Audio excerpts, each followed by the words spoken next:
레위기부터 민수기, 신명기 세 권의 책을 봐야 되는데 저희들 시간이 별로 없습니다. 여러분들 6시부터 저녁 식사 하셔야 되고 또 저녁 시간이 여러분들 또 이제 숙소도 이제 배정받으셔서 짐도 옮기시고 하셔야 되기 때문에 시간이 좀 많이 촉박한 상황입니다. 근데 제 시간이 지금 한 30분이 지금 줄어든 거라 강의를 잘못하면 저녁 먹고 와서 신명기를 하는 수가 있고 아니면 그냥 빨리 진행을 해서 말을 좀 빨리 하면 빨리 해서 강의실은 원래 계획했던 대로 진행을 하는 방법이 있는데 일단은 저희 6시까지 진도를 나가는 데까지 나가보도록 하겠습니다. 안 그러면 오늘 첫날부터 시간이 10시 반이 끝나는 게 아니라 좀 더 늦게 끝날 수가 있기 때문에 좀 염려가 돼서 여러분들 피곤하신 것 같고 얼굴 보니까 좀 피곤하신 분들이 좀 계세요. 주일 사역하시고 월요일 날이 좀 힘든데 앉아있는 것이 쉽지가 않습니다. 그래서 좀 이제 될 수 있는 대로 좀 빨리 진행을 하도록 하겠습니다. 말을 좀 빨리 할 수도 있습니다. 제가 말이 좀 빨리 하게 되면은 정신없이 가거든요. 저가 통제할 수 없을 정도로 빨리 가는데, 뒤에서 좀 얘기를 해주시고요. 진행이 너무 빠르다 싶으면 시간이랑 통제를 해주셨으면 좋겠습니다. 레위기 함께 보도록 하겠습니다. 레위기 보시면요. 저희들 PPT마다 앞에 이렇게 한 줄로다 문장을 써놓습니다. 이건 뭐냐면 여러분들 갖고 계시는 전체 보기 가운데 있는 핵심에 나와 있는 부분입니다. 그래서 레위기를 한마디로 한다면, 한 문장으로 이야기한다면 이렇게 표현할 수 있지 않을까. 나는 너희의 하나님이 되려고 너희를 애굽 땅에서 인도하여 낸 여호와라. 내가 거룩하니 너희도 뭐하라? 거룩하라. 예, 거룩하라. 레위기의 핵심이 거룩하라입니다. 그런데 거룩하라라고 하는 것이 핵심인데 거룩이라고 하는 것의 목적이 무엇인지를 우리가 알아야지 왜 거룩해야 되는지 이유를 우리가 이제 분명히 해야 우리가 거룩해야 되는구나. 필요성을 알게 되는 거죠. 하나님께서 왜 거룩하라고 하셨을까? 내가 거룩하니 너희도 거룩하라. 하나님이 거룩한 거하고 피조물인 우리가 거룩을 쫓아가려고 하는 거는 이거는 정말 힘든 일입니다. 그럼에도 불구하고 전능하신 하나님께서 우리에게 거룩을 요구하신다. 왜 거룩을 요구하실까? 그러니까 이유를 분명히 알고 가야 돼요. 이유가 무엇이냐? 하나님이 우리와 함께 하시기 원하시기 때문이시다라는 거예요. 그리고 우리가 동행동거라고 이야기할 때 하나님은 우리와 함께 하시길 원하신다. 어떻게 해요? 영원히 함께 하시길 원하시는데 하나님이 거룩하기 때문에 우리를 향하여 너희도 거룩하라라고 말씀하시는 거죠. 그러니까 우리가 거룩해야 되는 이유는 하나님과 뭐 하기 위해서라면 함께 하기 위해서라는 겁니다. 우리는 하나님의 거룩에 있어서도 하나님의 속성 가운데 하나님은 거룩에 있어서 완전하시다라고 우리는 고백을 합니다. 여러분들 하나님에 대해 거룩에 있어서 완전하시다라는 얘기는 100%를 이야기해요. 웨슬리 목사님이 그리스도의 완전에서 이야기할 때 그리스도의 완전은 100%다. 99%도 완전이 아니다라고 이야기합니다. 맞습니다. 여러분들 99.99999%도 100%가 아니에요. 불완전한 존재가 하나님과 함께할 때 하나님의 세계는 우리의 존재만으로도 어떤 세계가 되어지냐면 불완전한 세계가 될 수밖에 없는 거죠. 그렇기 때문에 불완전하면 하나님과 함께 할 수 없습니다.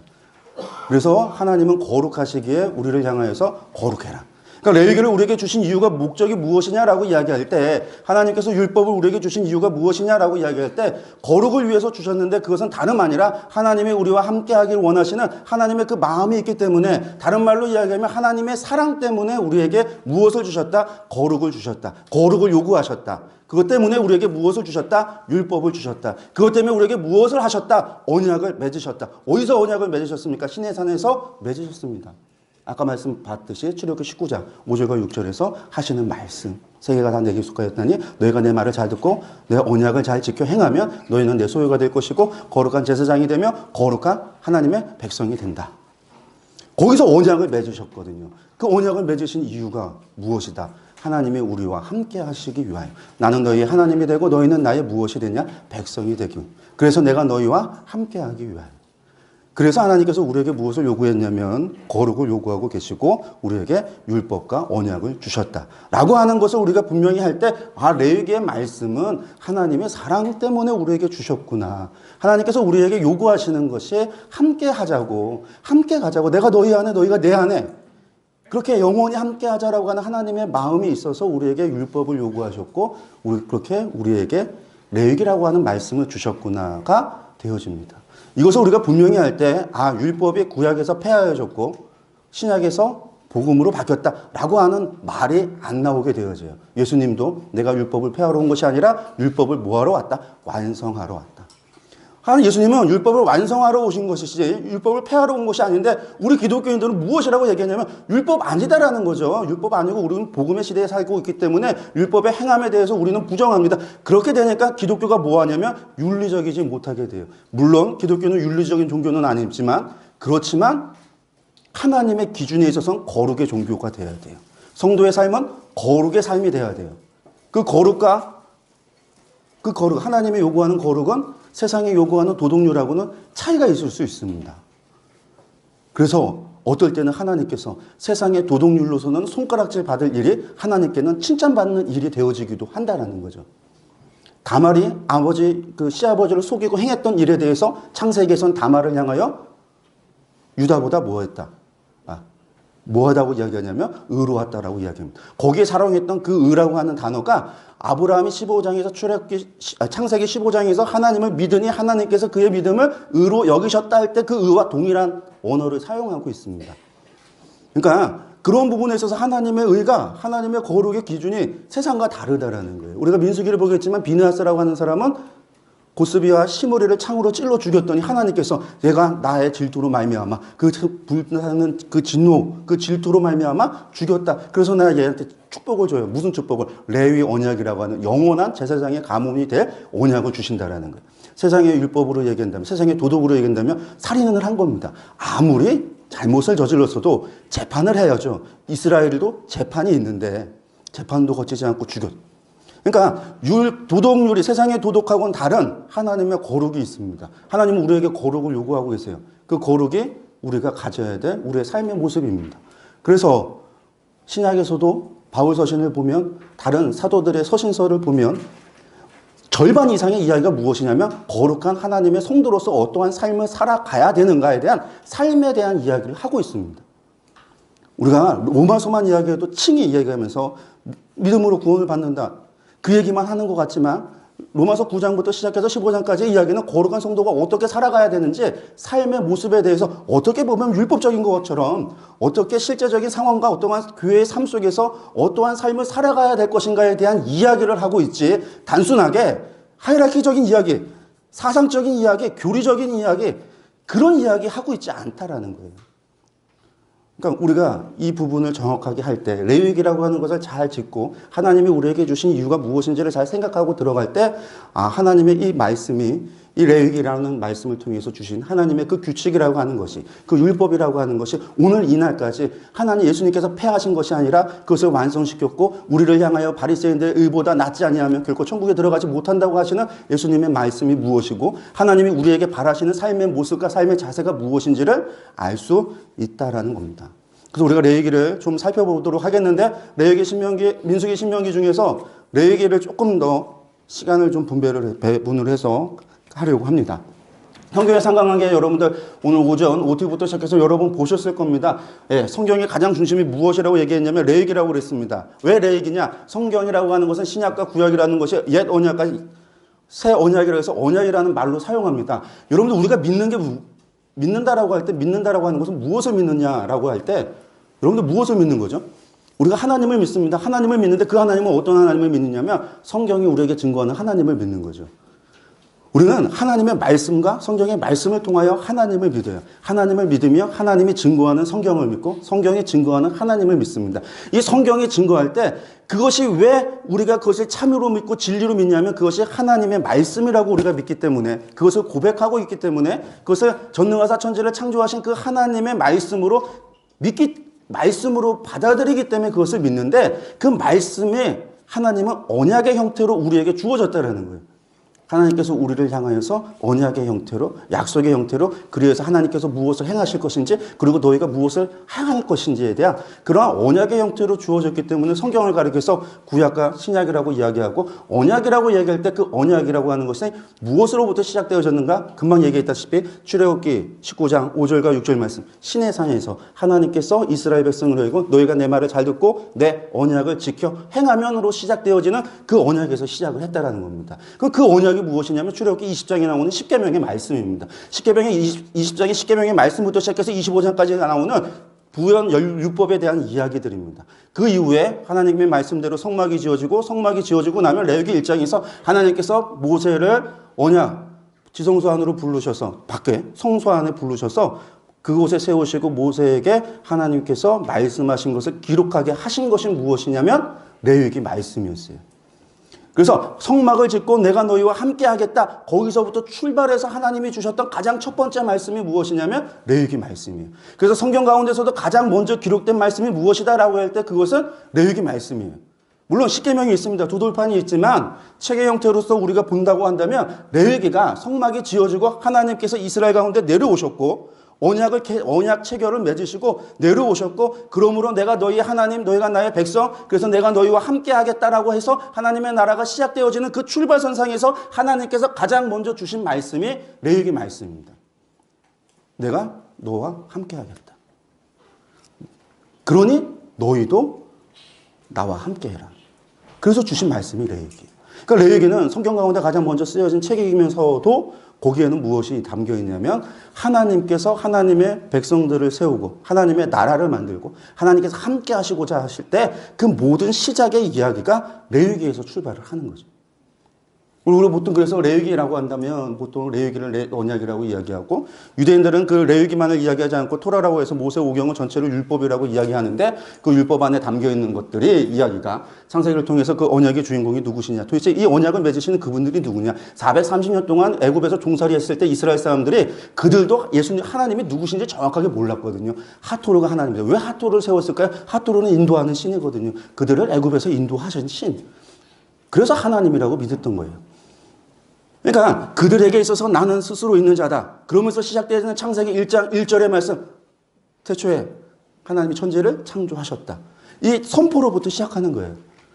내가 누구냐? 내가 천지를 창조한 내가 여호와 하나님이시다. 거기서 이야기가 시작되었습니다. 그래서 그 하나님이 누구시냐? 인간은 누구시냐? 누구냐? 그들의 기원이 어떻게 되는가? 라에 대한 이야기고 그 언약을 만들어가는 언약의 목적이 무엇이냐? 출애굽을 통해서 나타난다고 말씀을 들었을 겁니다. 어떻게? 하나님께서 왜 출애굽하시는가? 이스라엘로 하여금 하나님을 섬기는 백성을 만들기 위하여.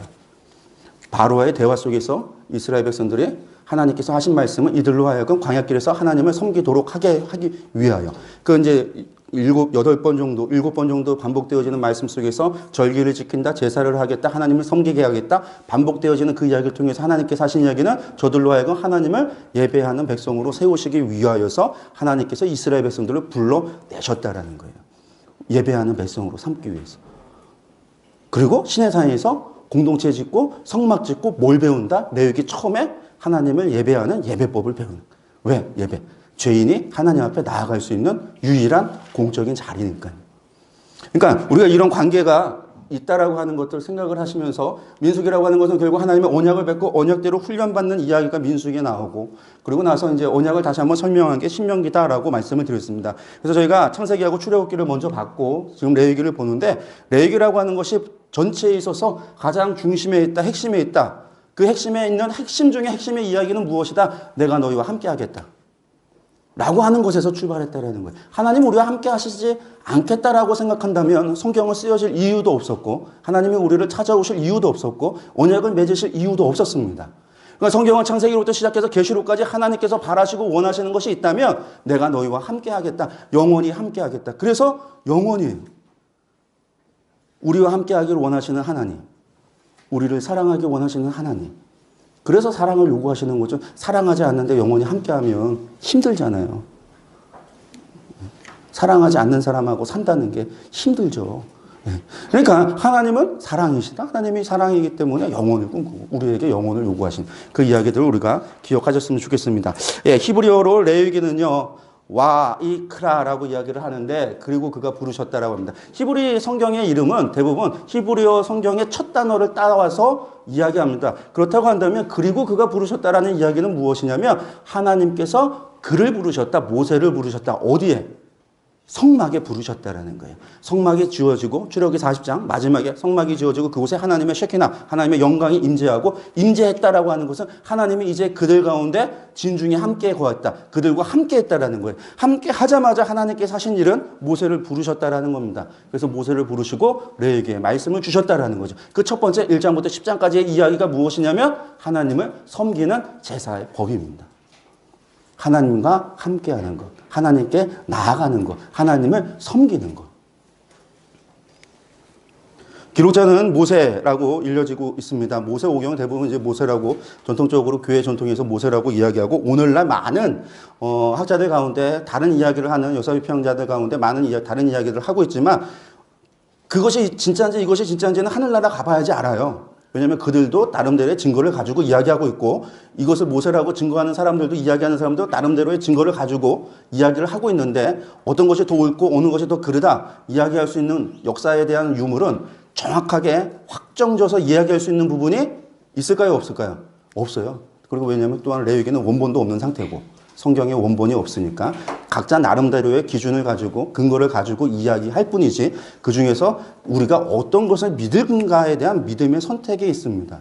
우리가 하마을 같은 경우는 저희가 어쨌든 성경을 연구하고 성경을 해석하는 입장에 있어서 종교개혁 전통을 따른다고 아침에 OT를 하면서 하경수 목사님께서 말씀을 하셨는데 루터가 종교개혁을 하면서 해석적 원칙을 두 가지를 냈습니다. 그것은 무엇이냐면 성경에는 유일한 성경은 본문에는 유일하고 역사적인 의미가 담겨 있다. 그래서 이게 루터로부터 시작해서 본문 비평과 역사 비평이라고 하는 것이 시작되어지긴 하는데 저희들이 이제 그 부분을 따라요.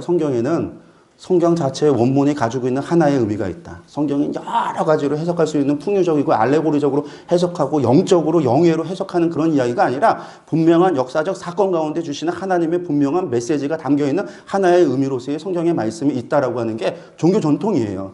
그리고 이제 저희들도 그러한 전통 안에서 성경의 권위에 저희들이 권위를 인정하기 때문에 성경의 권위를 쫓아서 기록하고 이야기하고 있습니다. 물론 다른 것들에 대한 의견이 있는 것들은 교재에 들어있어요. 여러분들이 그것은 공부하시면서 난 죽어도 나는 역사 비평을 따라가고 다른 의견들을 따라가고 오늘날 최신의 학문을 따라가겠다라고 한다면 연구 결과를 따라가겠다고 한다면 거기에 나와 있는 그런 문제들을 읽어보시고 그것들을 선택하셔도 그거는 이제 여러분들의 선택일 것 같습니다. 근데 저희들은 모세오경은 모세가 썼다라고 기록을 하고 성경이 레위기는 모세가 썼다라고 이야기하고 있습니다.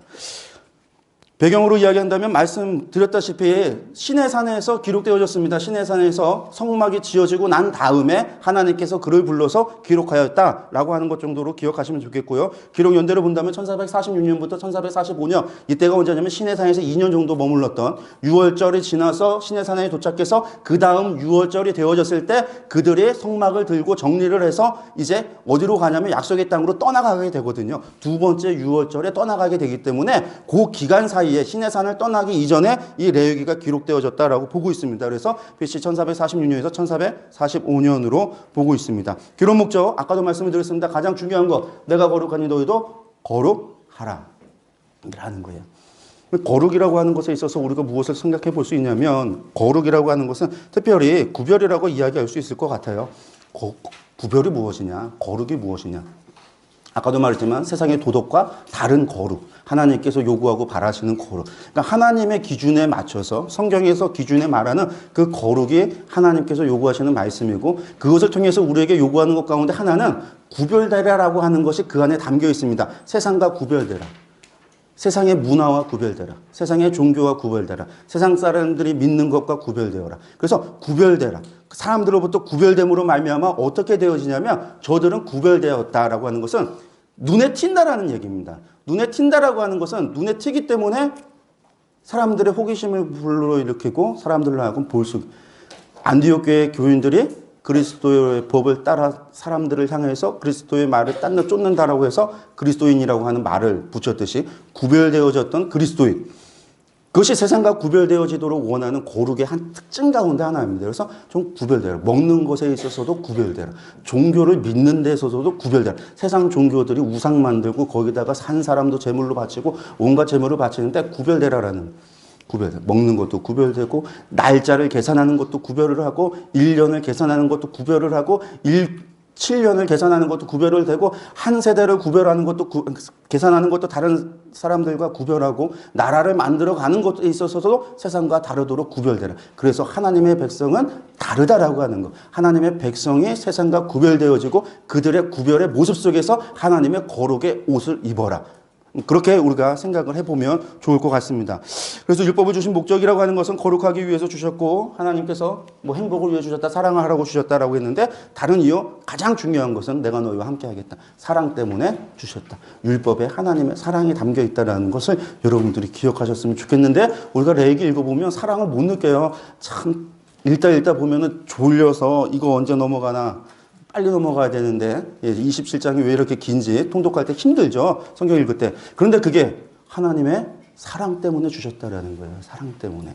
그러니까 우리가 그런 것들을 좀 기억하셨으면 좋겠고 거룩하신 하나님께 나아갈 수 있는 정결의 규례를 알려주고 거룩하게 사는 성결의 규례를 알려주고 그리스도에 대한 예표를 보여주는 것이 레위기다라고 말씀하고 있습니다. 예.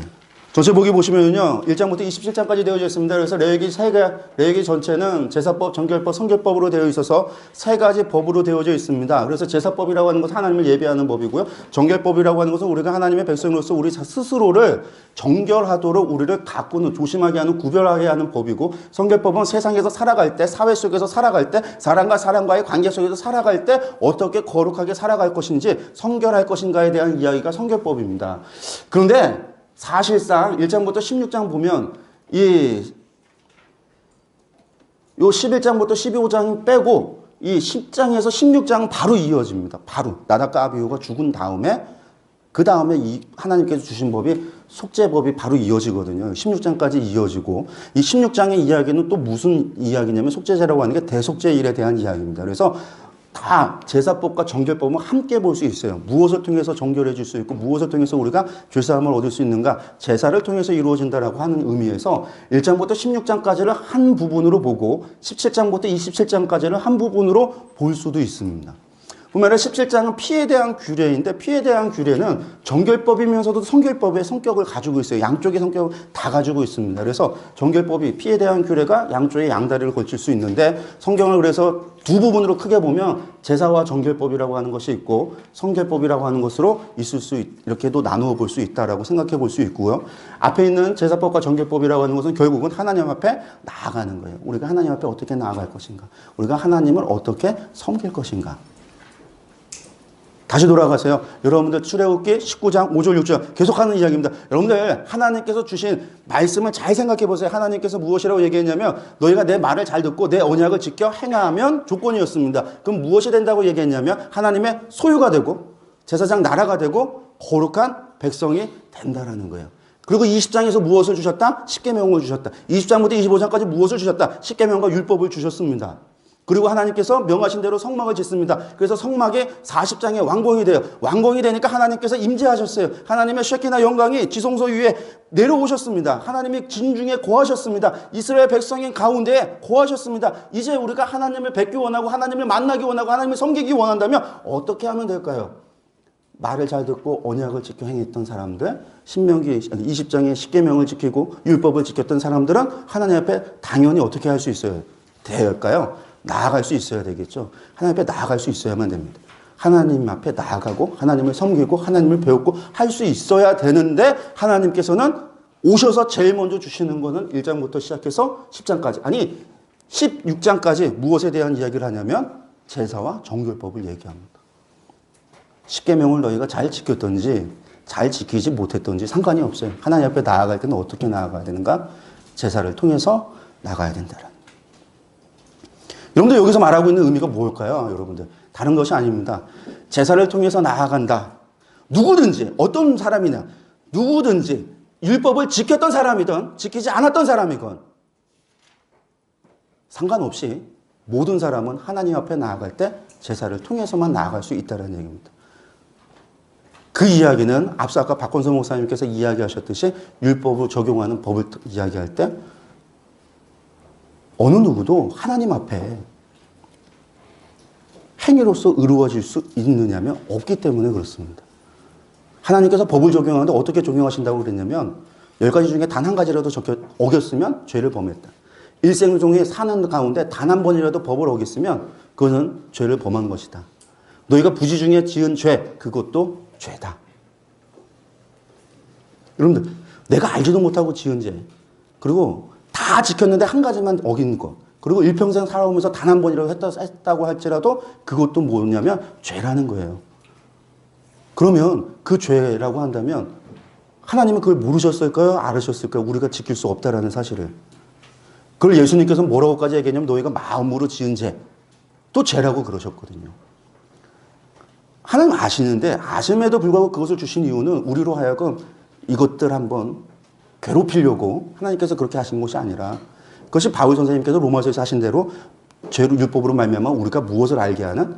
죄를 알게 하는, 죄를 깨닫게 하는. 몽화 선생에 대해서 우리로 하여금 죄를 깨닫게 하기 위하여 율법을 주셨다고 그랬거든요. 그 율법을 하나님께서 주셔서 언약을 지키면 거룩한 백성이 된다. 그럼에도 불구하고 우리가 못 지켰을지라도 하나님은 제사를 통해서 누구든지 자기가 지켰다라고 생각하는 사람이든지 지키지 못했다고 하는 사람이든지 간에 하나님 앞에 나아갈 때는 예배를 통해서 나아가라. 제사를 통해서 나아가라. 제물을 통해서 나아가라. 속죄제와 속건제와 화목제와 번제와 소제를 통해서 하나님 앞에 나아가라. 라고 하시는 거예요. 그러니까 예배를 통해서 하나님께 나아갈 수 있다는 거죠. 근데 여기서 질문입니다. 여러분들, 피 흘림이 있어야 죄사함이 있다라고 우리들은 믿고 있습니다. 여러분들 질문을 하겠습니다. 여기서 제사를 드리는데 속죄제를 드립니다. 하나님 앞에 죄사함을 얻기 위해서 속죄제를 드리는데 속죄제를 드리기 위해서 우리에게 허락하신 제물들이 있습니다. 양, 어린 양과 염소와 그것도 없으면 비둘기도 없으면 뭐 곡식이라고 하는 것을 통해서 하나님께 제사 드릴 수 있도록 하셨습니다. 여러분들 이 제물들이 우리의 죄를 용서할 수 있을까요? 없을까요? 죄를 씻을 수 있을까요? 없을까요? 여러분들 이것이 죄를 씻을 수 있고 우리를 죄사함을 받게 할 수 있다라고 이야기한다면 여러분들 이것은 소가 능력이 있고 양이 능력이 있고 염소가 능력이 있고 곡식이 능력이 있다는 얘기와 같은 거예요. 여러분들 양의 피가 흘렸다고 해서 그 피가 우리의 죄를 씻을 수 있다라고 하는 얘기는 양에게 능력이 있다는 얘기입니다. 양의 피에게 능력이 있다는 거예요. 양의 피에 능력이 있는 거예요? 아니면 우리의 죄를 누가 사해 주는 겁니까? 양이 하는 거예요? 아니면 누가 해주는 거예요? 하나님이 하시는 일입니다. 하나님께서 그것을 명예하셨을 때 하나님을 믿는 사람들은 믿음으로 말미암아 아니 말도 안 돼 무슨 양을 잡아갖고 죽였다고 해서 그 양의 피로 내 죄가 사해져 양에게 머리를 손으로 얹었다고 해서 내 죄가 양에게로 넘어가 이게 말이 되냐 라고 하는 사람이 있다고 한다면 할까요 안 할까요? 당연히 안 하죠. 여기서 중요한 건 그 사람이 하나님을 믿느냐 안 믿느냐의 문제거든요. 하나님을 믿으니 하나님께서 말씀하시고 명하시는 것이 이성적으로는 뭐 하더라도 받아들일 수 없을지라도 이해할 수 없을지라도 하나님께서 명하신 것이기에 하나님께서 하신다라는 믿음이 있는 자들은 무엇을 하냐면 하나님의 말씀대로 내 재물을 가지고 하나님께 나아가고 머리에 손을 얹고 그 양을 잡아서 그 피를 흘리고 그것을 각을 떠서 하나님 앞에 태워서 제사를 드린다라는 거예요. 그렇다고 한다면 여러분들 이때에 하나님께서 우리의 죄를 용서하실까요 안 하실까요? 그때 하나님께서 보시는 거는 그 재물을 보시고 하나님께서 죄를 용서하시는 걸까요? 재물을 바치는 사람의 믿음을 보고 제사함을 주시는 걸까요? 믿음을 보고 주시는 겁니다. 그 양의 피의 능력이 있어서 우리의 죄를 사하는 걸까요? 아니면 하나님께 능력이 있어서 하나님이 우리의 죄를 없다 하시는 걸까요? 하나님이 하시는 거예요. 하나님이 우리의 죄를 없다고 여겨주시는 것을 가르쳐서 무엇이라고 얘기하죠? 칭의라고 이야기합니다. 구약은 율법으로 구원을 받은 것이 아니고 구약의 율법으로 죄사함을 받은 것이 아닙니다. 제사 안에는 하나님의 칭의의 은혜가 있습니다. 단지 거기에서 하나님께서 요구하신 것은 너희가 내 말을 믿고 순종하느냐에 대한 하나님의 믿음의 요구하심은 있었던 것뿐이지 그 안에 들어있는 우리의 죄사함의 은혜는 동물의 능력이 있는 것이 아니라 양의 피에 능력이 있는 것이 아니라 소의 피에 능력이 있는 것이 아니라 하나님이 하신다라는 거예요. 능력은 하나님께 있다라는 거예요. 구원은 보좌에 앉으신 하나님과 어린 양께 있는 것이지 구약이나 신약이나 변하지 않고 하나님께 있는 것이지 하나님의 약속과 말에 있는 것이지 말씀에 그것이 하나님의 언약으로 말씀으로 하나님께서 하셨기 때문에 그것을 지켜 행하는 자들의 상황을 보고 그 믿음을 보고 그것을 보시며 하나님께서 그것을 받으시는 거예요. 죄사함을 주시는 거예요. 그러니까 믿음 없는 제사에 대해서 하나님께서 받으실까요? 안 받으실까요? 당연히 받지 않을 수밖에 없습니다. 그래서 이사야 1장에 보면 이스라엘 사람들이 하나님 앞에 월삭을 지키고 절기를 지키고 성회를 지키고 하나님 앞에 천천만만의 순양의 기름을 갖다가 하나님께 바쳐도 하나님께서 그것에 대하여 역겹다고 이야기하시면서 그것을 받지 않으시면서 그들의 죄를 향하여서 소돔 같고 고모라 같다라고 하시는 이유는 믿음 없는 하나님의 말씀도 믿지 않고 하나님을 믿지도 않으면서 이것을 행하는 것만 이것을 행함으로 말미암아 내가 죄사함을 받을 수 있다라고 생각하는 그것에 대해서 하나님께서 저주하시는 겁니다. 그것이 무엇이냐? 그것이 율법주의라고 하는 이야기죠. 구약이나 신약이나 다르지 않습니다. 하나님께서 말씀하시는 것은 하나님을 믿으라라는 거예요. 이 제사법을 통해서 하나님께서 이야기하시는 거 논리적으로 이야기한다면 말 잘 듣고 언약만 잘 지키면 하나님 만나야죠. 근데 만날 수가 없어요. 만나려면 나 대신해서 무엇인가를 죽이고 가야 돼요. 왜 죽음이라고 하는 것을 죽여야 되는 것? 하나님께서 그것을 요구하셨을까? 죄의 삭시, 죽음이다라고 하는 것. 죄가 얼마나 끔찍하고 죽음이라고 하는 것으로서 우리로 하여금 교육하고자 하는 교육의 목적이 있는 것. 나중에 대속죄일에는 양 2마리로다가 이스라엘의 전 국민의 죄를 다 사합니다. 양 2마리로다가. 그 중에 한 마리는 태워서 하나님 앞에 올려드리고 한 마리는 아사살이 돼서 광야로 보내죠. 그 2마리가 양에게 능력이 있다고 이야기한다면 그 2마리는 어떤 양들이길래 온 백성들의 죄를 다 사할 수 있겠어요? 아닌 거죠. 거기서 얘기하는 것은 양의 능력이 있는 것이 아니라 하나님께 능력이 있기 때문에 그래요. 그것이 예수 그리스도의 모형인 것은 예수 그리스도로 말미암아 십자가에서 과거와 현재와 미래의 모든 사람들의 죄를 사할 수 있는 이유가 하나님께 있기 때문이다라는 거예요. 우리가 그러한 사실들을 좀 기억을 하시면서 보셨으면 좋겠는데 제사법이라고 하는 거 말씀을 방금 드렸습니다. 그래서 제사법이 먼저 시작이 되는데 제사법 하면 5가지 5대 제사라고 하는 것이 있습니다. 방금 말씀을 드렸습니다. 여러분들 교재에도 나와 있는데 하나님에게 드리는 제사가 번제가 있고요. 소제가 있고요. 속건제가 있고 속죄제가 있고 그리고 화목제라고 하는 것이 있습니다. 그래서 번제라고 하는 것은 태워서 드리는 것이고 소제라고 하는 것은 곡식으로 드리는 것이고 화목제라고 하는 것은 동물을 드리고 남는 고기를 갖다가 함께 나누어 먹는 것을 이야기하고 속죄제는 하나님께 지은 죄에 대해서 드리는 죄이고 속건제는 사람과 사람과 가운데 있어졌던 시비에 있어서 잘못된 것에 대해서 용서를 구할 때 드려지는 것이 속건제라고 하는 것으로 우리가 보통 드려집니다. 그래서 번제, 소제, 화목제, 속죄제, 속건제라고 하는 것들이 있는데 보통 번제라고 하는 것은 특별히 태워드린다라고 하는 것에 있어서 갖고 있는 의미가 있다라고 한다면 그것은 헌신의 의미가 있습니다. 그래서 성경을 읽다 보면 하나님께서 제사를 원치 않고 나는 번제를 원치 않는다고 해서 제사와 번제를 구분해서 이야기할 때가 있어요. 어디에 나오냐면 호세아서 6장에 나오는 이야기인데 나는 제사를 원하지 않고 하나님을 아는 것을 원하고 나는 번제를 원하지 않고 하나님을 제사를 원하지 않고 인애를 원하고 번제를 원하지 않고 하나님 아는 것을 원한다. 그런 거 이야기할 때 하나님께 제사를 드리는 것을 원하지 않는다. 번제를 왜 구분하는가? 번제가 갖고 있는 것은 특별한 의미는 나를 태워 하나님 앞에 드린다. 헌신의 의미가 번제 안에 담겨 있어요. 그래서 번제를 원하지 않는다라고 할 때는 너희의 헌신보다 먼저 너희가 나를 알기를 내가 원한다. 라고 하는 얘기가 호세아 6장에 나오는 이야기입니다. 그런 것들 좀 생각해 볼 수가 있겠고요. 그래서 5가지 제사가 있습니다. 이 5가지 제사를 통해서 하나님 앞에 나아가는 법에 대해서 이스라엘 사람들이 배웁니다. 5가지 제사가 있고 제사장들이 드리는 5가지 제사가 있고 그리고 나면 8장과 10장에서 제사장이 위임이니까 첫 제사의 이야기가 나옵니다. 첫 제사를 드리고 하나님 앞에 제사장을 올려드리는데 누가 제사장이 되냐면 아론과 누가 하죠? 아론과 아론의 아들들. 그 아론의 자녀들이 제사장이 되어져서 하나님 앞에 드려지게 됩니다. 그런데 10장에서 무슨 사건이 있냐면 나답과 아비후가 하나님께서 정하지 않은 불로다가 하나님께 제사를 드렸다가 그만 죽임을 당해요. 재미있는 것은 그때 죽임을 당했는데 아론이 2 아들이 죽었잖아요. 첫째 아들과 둘째 아들이 죽었으니 얼마나 슬펐겠습니까? 그럼에도 불구하고 하나님께서 아론에게 슬퍼하지 못하게 합니다. 슬퍼하지 마라. 그리고 제사장 직무를 수행하도록 명합니다.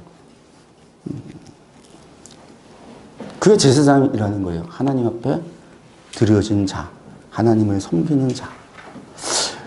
그러면서 뒤에 이제 아론을 따로 불러서 개인적으로 레위기는 전체가 모세에게 말씀하셔서 아론에게 전하거나 백성에게 말을 했는데 이때만 유일하게 아론을 불러서 이야기합니다. 그러면서 하나님 앞에 성막에 들어갈 때는 무엇을 마시지 말라. 포도주를 마시지 말고 하나님을 섬겨라. 그런 이야기를 합니다. 그래서 아마도 이 나답과 아비후가 포도주 먹고 술 먹고 들어가서 잘못된 불로 제사를 드렸다가 죽임을 당한 것이 아니겠는가라고 이야기를 합니다. 하나님의 법은 어쩔 때는 하나님께서는 하나님의 백성에게, 하나님을 섬기는 자에게, 하나님께 헌신된 자에게 하나님은 더 무섭게 혹은 더 중하게 그 법을 적용하시거나 요구하실 때가 있어요. 하나님을 섬긴다면 더 거룩해야 된다는 거죠. 하나님을 섬기는 사람이라고 한다면 더 구별되어져야 된다라고 하는 거예요.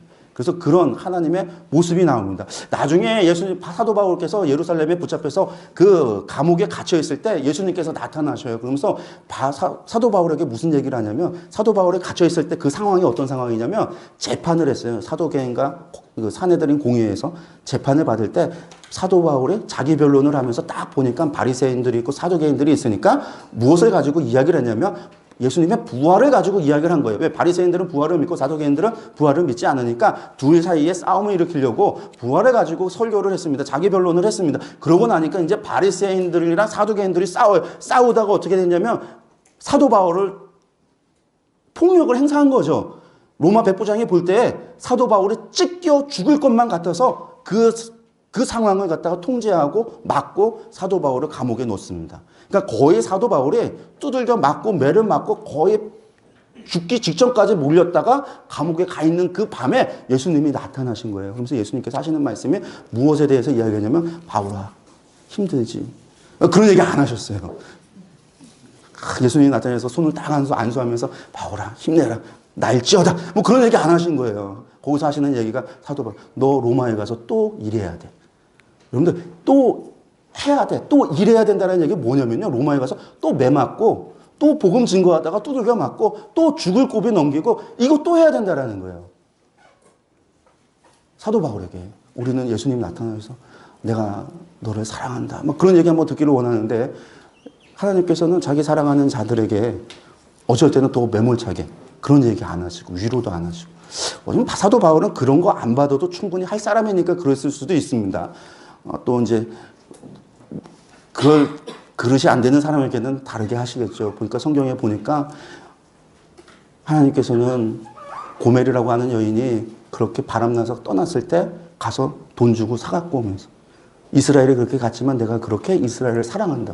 그렇게 사랑한다라고 이야기하시기도 하지만 하나님의 백성에 대해서 하나님을 섬기는 자에 대해서 하나님께서 어쩔 경우에는 어떨 때에는 더 많은 것을 요구하신다라는 거예요.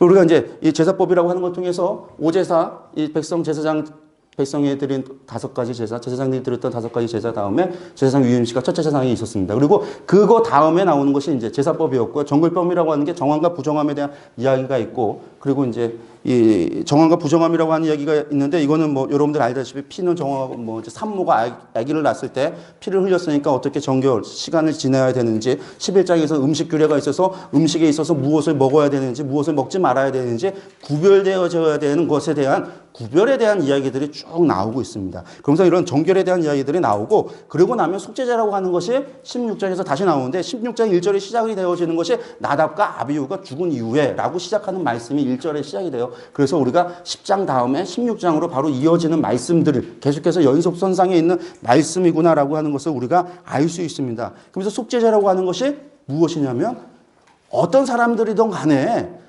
우리가 죄를 지었으면 아침 저녁으로 번제를 드리고 죄 지른 것 때문에 하나님께 나와서 제물을 바치고 하나님께 제사를 드리지만, 이 날이 되어지면 7월 10일이 되어지는 유대의 달력에서 7월 10일이지만 유대인들에 있어서는 그 7월이 새해의 시작이에요.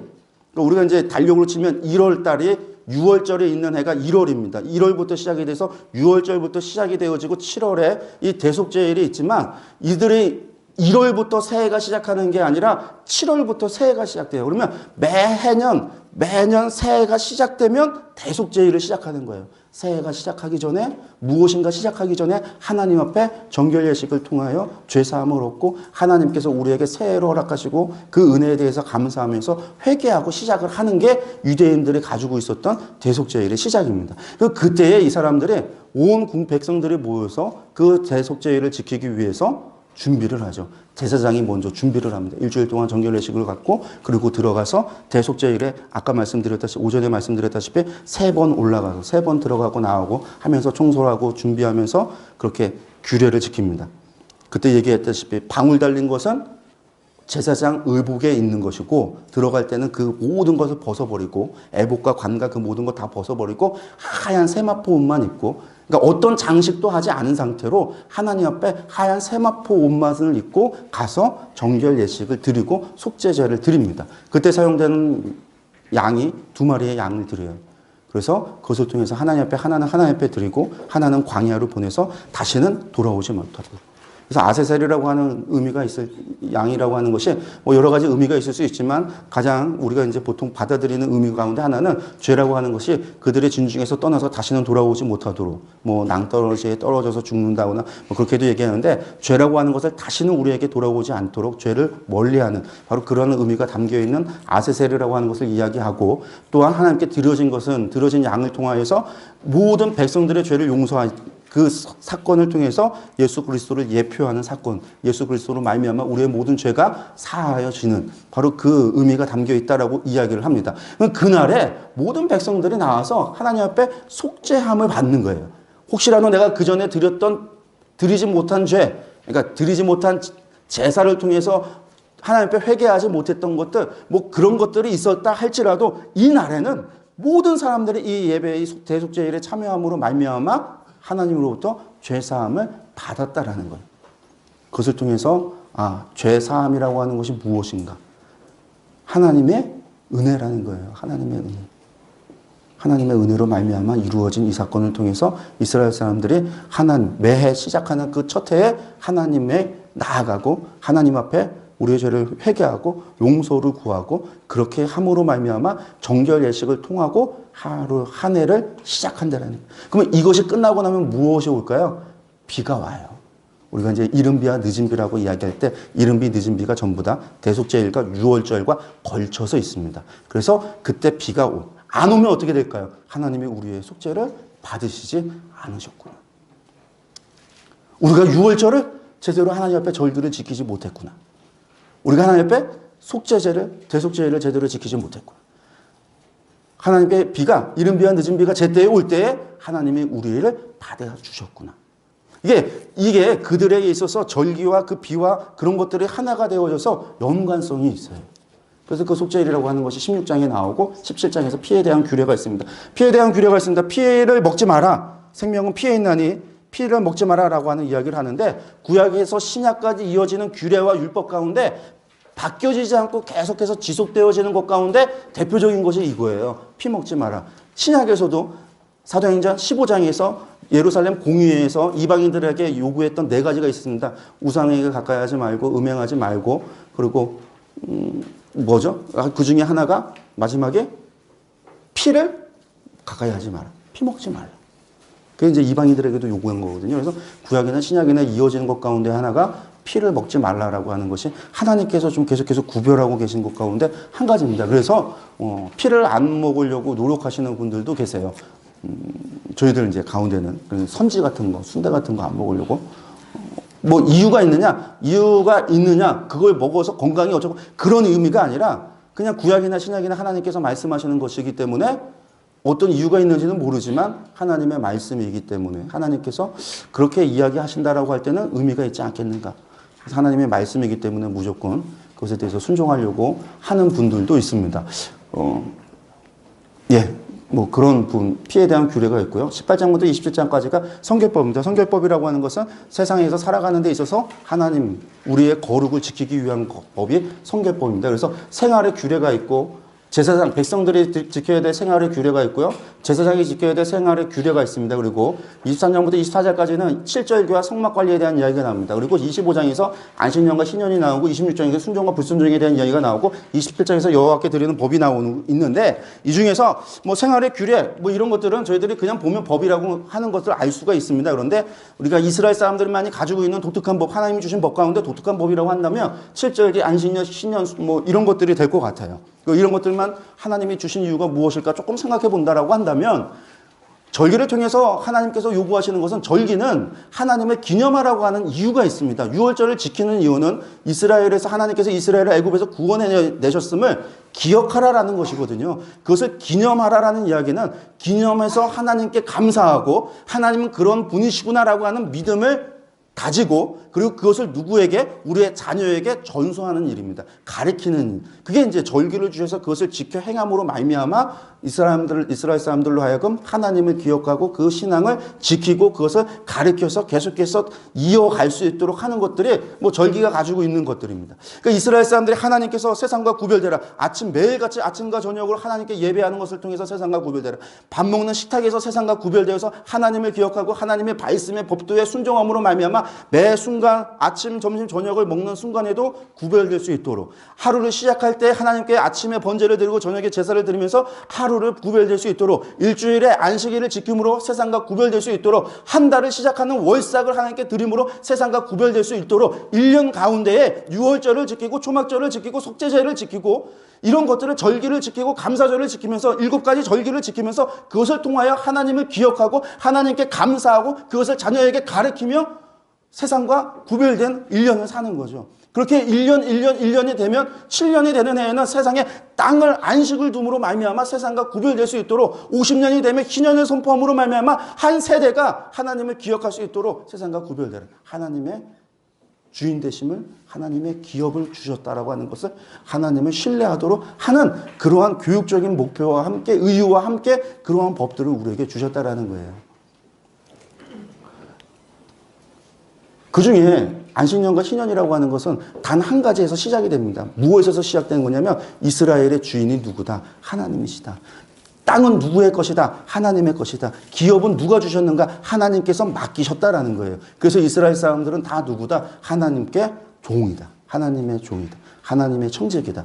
하나님을 섬기는 자들이다. 기업은 하나님의 것이다. 여러분들 안식년을 지키기 위해서는 무엇이 필요할까요? 안식년을 지키기 위해서는 단 한 가지가 필요합니다. 그것이 무엇이냐면 하나님을 향한 신뢰가 없으면 안식년을 지킬 수 없어요. 왜냐하면 안식년은 오늘날에는 안식월도 하고 안식년도 지키는데 그것은 이제 목회자가 쉬고 혹은 선교사님들이 쉬는 것을 안식년, 안식월이라고 그렇게 지키고 있는데 성경에서 말하고 있는 것은 사람이 쉬는 게 아니라 땅이 쉬는 거예요. 땅이 쉬면 사람은 어떻게 할까요?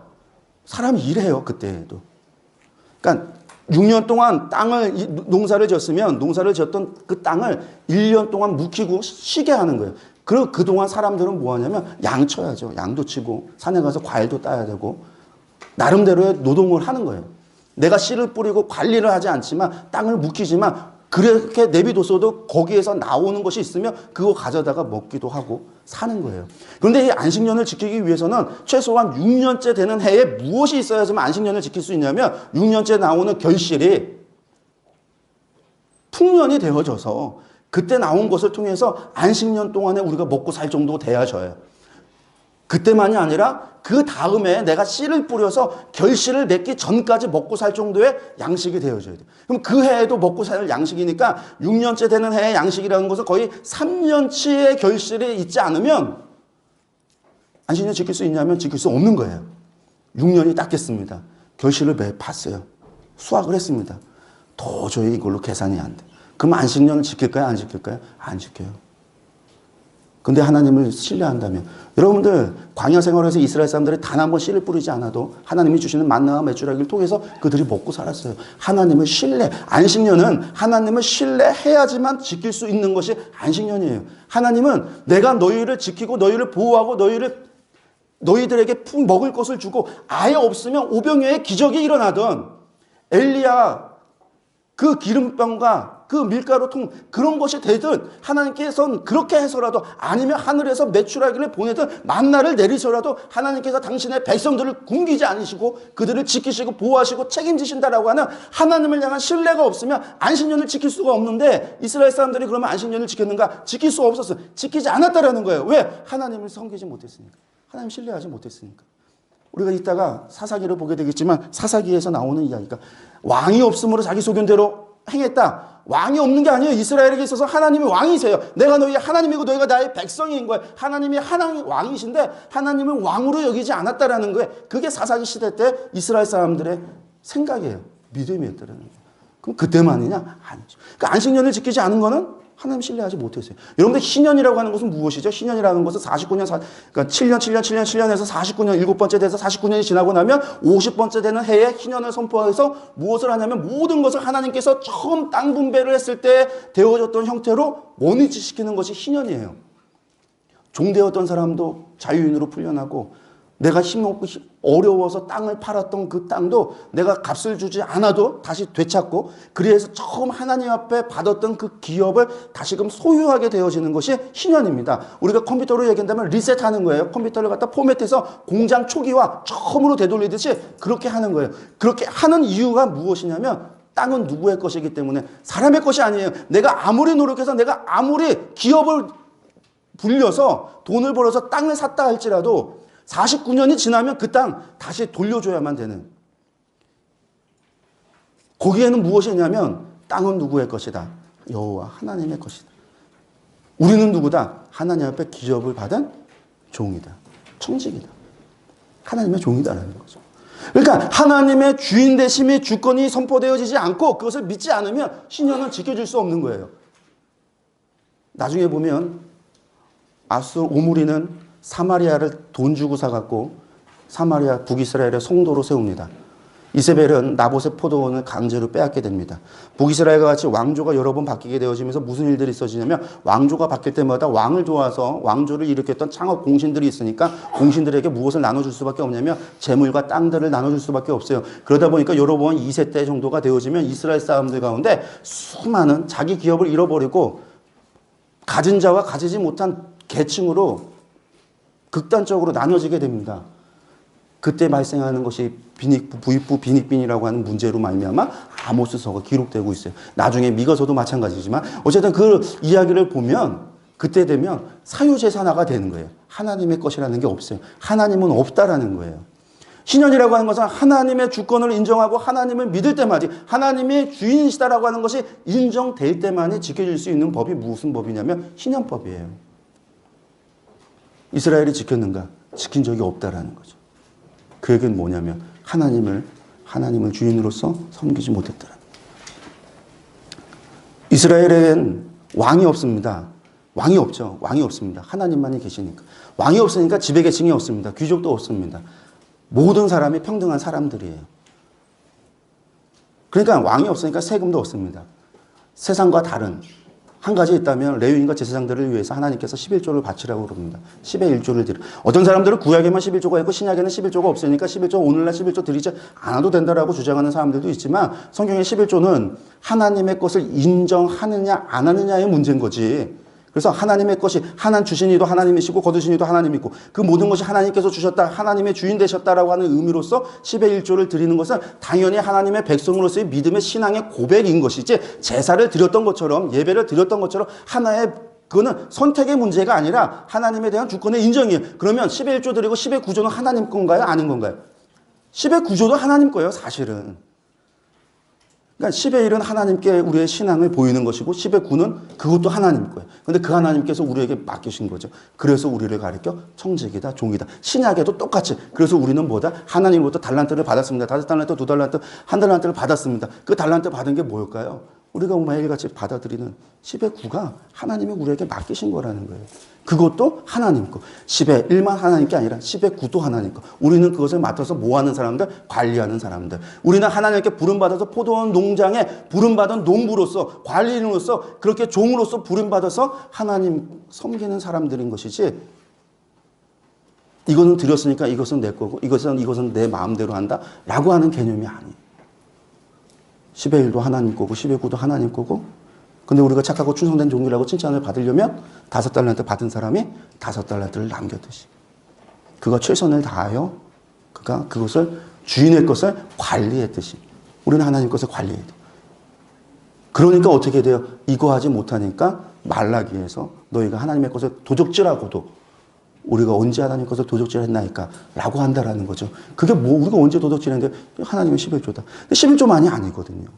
10의 9도 마찬가지고. 하나님의 것을 도적질했다는 내 마음대로 했다는 우리가 그것이 여호와께 드리는 법에 나오는 27장에 나오는 이야기입니다.